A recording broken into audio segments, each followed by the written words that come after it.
Bonjour à tous, nous fêtons aujourd'hui Sainte Catherine d'Alexandrie, Vierge et martyre, grande sainte invoquée partout dans le monde. Et puis ça me permet de me rappeler aussi cette chanson que nous aimions dire en colonie de vacances ou en camp. Catherine était chrétienne. À la zim boum boum, Catherine était chrétienne, son père ne l'était pas. Cette affirmation de la foi tranquille, d'une foi heureuse, au mépris même de sa propre tranquillité, de sa vie, Catherine l'a exprimée jusqu'au bout, jeune vierge martyre, et elle nous donne aussi une force avec une pensée évidemment particulière pour toutes celles et ceux que nous aimons, que nous connaissons et qui s'appellent Catherine. En général d'ailleurs, celles qui portent ce nom ont une personnalité très forte, très courageuse, et je les salue et je les bénis de tout cœur. Oui, Catherine était chrétienne, son père ne l'était pas. Nous pourrions dire que nous vivons aussi dans un monde qui n'est plus chrétien, dans un monde occidental en tout cas, ou européen, enfin qui a du mal à porter cette foi chrétienne, on va dire. Car les racines chrétiennes sont tellement profondes, elles ont été ensemencées par les martyrs, qu'il ne faut pas aussi être dans une négation de ce patrimoine, de cette tradition vivante du christianisme. Et Catherine nous rappelle justement que nous avons à témoigner, c'est-à-dire être dans un dialogue avec ce monde dans lequel nous vivons, un dialogue simple. Voilà, je voudrais tellement que vous ayez ce cadeau qui m'a été donné, cette foi au Christ Jésus. Ce que j'ai, je te le donne, je ne te l'impose pas, mais je te l'annonce.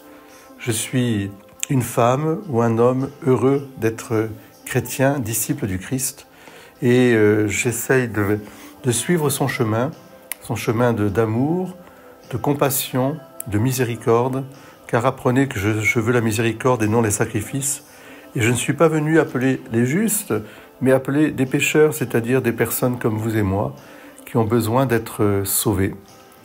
Et ce salut se fait par, je dirais d'abord, une révélation que Dieu est un Père. Et parce que nous avons un Dieu qui est Père, nous pouvons avoir l'audace de tout lui demander dans le Christ Jésus notre Seigneur, qui est son Fils bien-aimé.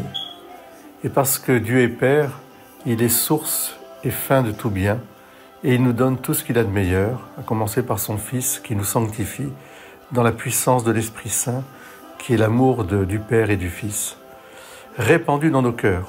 Alors voilà, c'est toute cette révélation qui a soulevé le cœur de Catherine et qui ensuite l'a amenée à préférer, je dirais, être au service de Dieu, dans le service du prochain, plutôt que les gloires ou les frivolités passagères d'un monde, je dirais, attiré par ce qui est extérieur et non pas par l'intérieur.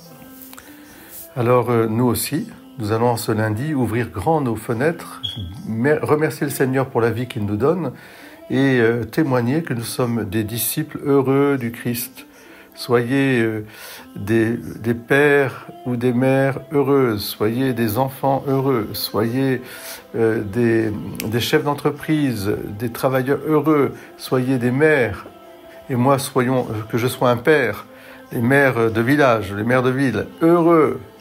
Voilà, parce que c'est cette joie d'être disciple du Christ qui surpasse toutes les joies. Ne craignez pas, je suis avec vous jusqu'à la fin des temps. Allez enseigner à toutes les nations cette joie. Baptisez-les au nom du Père et du Fils et du Saint-Esprit. Amenez-les, si vous voulez, à cette joie que personne ne pourra nous enlever, de la filiation divine. Merci Sainte Catherine. Belle journée à vous tous.